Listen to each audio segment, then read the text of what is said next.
Hi, my name is Brittany. I'm a graduate student here at Long Beach, and I identify as a neurodivergent individual. And I'm going to be teaching about meal planning and preparation. Now, there are 4 lessons throughout this week, and these lessons were created with the neurodiverse population in mind. So, lesson 1 is what is meal planning and preparation? Some of the topics we're going to talk about today are meal planning and preparation. What is it?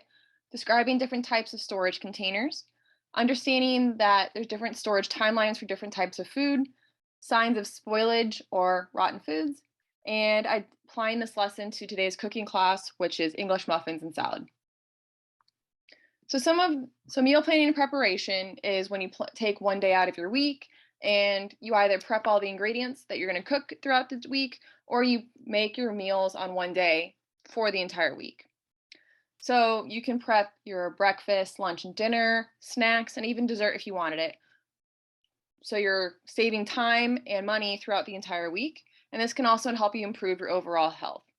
So first, you're going to start by making a grocery list. You're going to take inventory of what you currently have and make a list of things you need for a certain recipe or meal that you want to make, so that when you're going to the grocery store, you already have a list of what you need to get. When you're grocery shopping, it may help to go with family or friends. You can go to a big bulk store, such as Costco or Sam's Club. You can buy your food in bulk and then split it with your friends or family, or even some of your classmates if you want. And this will help you save some money and also help you save time, and you can also socialize. So if you don't like grocery shopping, there's also alternatives such as meal delivery services or grocery services such as Instacart, where you can order groceries online. So again, you're going to take a time during the week. I usually do Sundays, and I take about 2 to 3 hours. I go grocery shopping, I grab all the ingredients I need, and I go home and cook the meals for the week. You can either put them in individual containers, pre-portioned out, or you can just do one big container as long as it's sealed properly, and just eat or take a serving each day out of it. And then you're going to want to label and date your meals as well.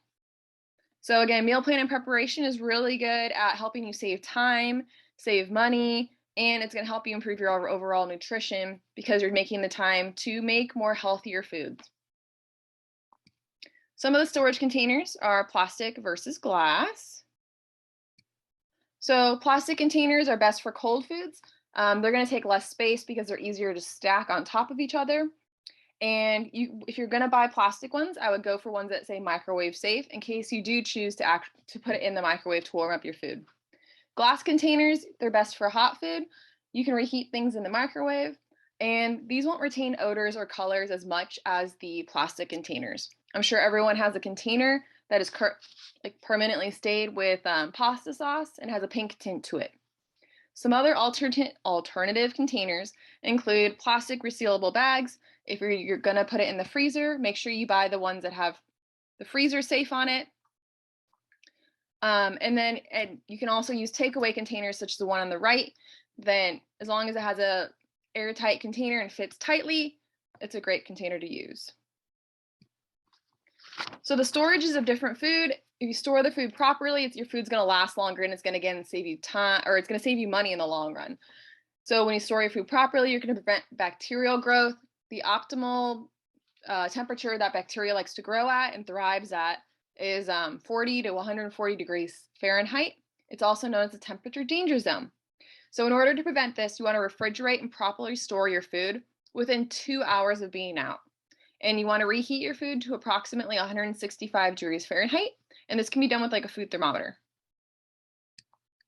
Here's an infographic just showing you about some common things to do with the temperature danger zone, such as storing leftovers, cooking, and reheating. And it also gives you some temperatures in the middle as well. Here's a refrigerator and freezer storage chart. As you can see, it shows you different types of food and broken down by what type of food it is. And it shows you the difference of how long it lasts in the refrigerator versus the freezer. So as you can see, if you have hamburger and stew meats, that will last 1 to 2 days in the refrigerator in an airtight container. But if you put it in the freezer, stored properly, it can last for between 3 to 4 months. So if you're buying in bulk, you can put as much as you need to meal prep for the day, and you can put the rest in the freezer to use for future meal preps. Just again, make sure you're labeling and dating your food. So this is how we label and date our food. You're gonna write the common name that you would use, or if you live with your family, that everyone would know. You're gonna write the date made and also the use by date. So again, you can refer to that chart to find out when your foods would be best used by. Some examples of ways to label your food. You can use either a dry erase marker on top of your Tupperware and just write directly on the container.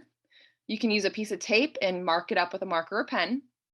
If you don't want to mark on your Tupperware, you can use a whiteboard and put it on the outside of your fridge or in your kitchen.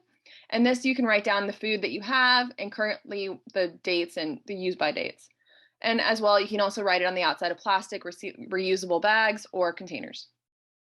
And here are some more examples. So again, on the left, we have writing with tape, and they have the date that they made it. And on the right-hand side, it shows what's in the fridge, when you want to cook it. And again, you can add your own personal touches to this because there is no right or wrong way to meal prep. Some signs of food spoilage include mold. So as the picture on the right with the orange, it's the blue and the white. It's going to look a little fuzzy. You got some bad odors, bad or unpleasant taste in your mouth, and cans, like such as the bottom, will become swollen, rusty, and they'll have major dents in it. And you really don't want to eat this because that's there's bacteria growing in, and that's why it has those signs and symptoms or signs in the can. Here's a chart for your reference that show about which foods spoil more quickly than others. So you have the dry foods such as flour and pastas. There's not a lot of moisture in there, so they will last a lot longer than you say your milk and your cucumber and grapes in the first picture, because again, those have a lot more water content. So those won't last as long. All right. And again, just the containers. You can use this for fruit salad, for normal salad, for what we're doing in class today.